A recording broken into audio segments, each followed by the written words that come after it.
উৎসবমুখর পরিবেশে সম্পন্ন হল গাউসিয়া কমিটি বাংলাদেশ হালিশহর থানার অন্তর্ভুক্ত ২৫ নং রামপুর ওয়ার্ডের আওতাধীন বড়পুকুর পাড় শাখার দ্বিবার্ষিক সম্মেলন।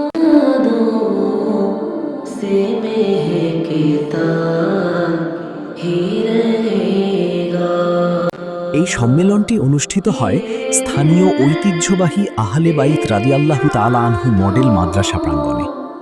উক্ত সম্মেলনে গাউসিয়া কমিটি বাংলাদেশ ২৫ নং রামপুর ওয়ার্ডের সম্মানিত সভাপতি মোহাম্মদ জাহেদ হোসেনের সভাপতিত্বে এবং সহসাধারণ সম্পাদক মোহাম্মদ শাহাদাত ফারুক সৌরভের সঞ্চালনায় এক আধ্যাত্মিক আবহ তৈরি হয়।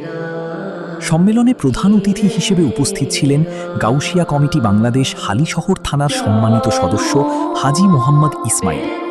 প্রধান বক্তা হিসেবে দিনের অত্যন্ত গুরুত্বপূর্ণ ও দিকনির্দেশনামূলক আলোচনা পেশ করেন হালিশহর থানা কমিটির অন্যতম সদস্য মৌলানা মোহাম্মদ ফরহাদ রেজা।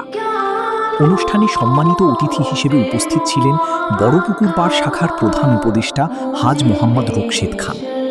এছাড়াও বিশেষ অতিথি হিসেবে উপস্থিত থেকে সম্মেলনের সার্বিক তদারকি করেন রামপুর ওয়ার্ড কমিটির সাধারণ সম্পাদক মোহাম্মদ সাইদুল ইসলাম শাহেদ এবং সাংগঠনিক সম্পাদক মোহাম্মদ আবু সাইদ পারভেজ।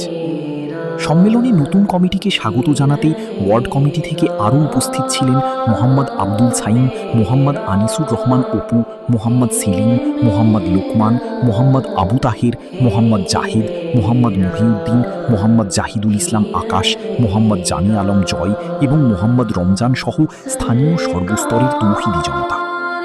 সবশেষে চাঁদ জমাদার মসজিদ ও বড়পুকুর পাড় শাখার নতুন কমিটি যেন সুন্নিয়তের ঝান্ডা আরও উড্ডীন করতে পারে সেই দোয়া ও মোনাজাতের মধ্য দিয়ে সম্মেলনের সমাপ্তি ঘটে।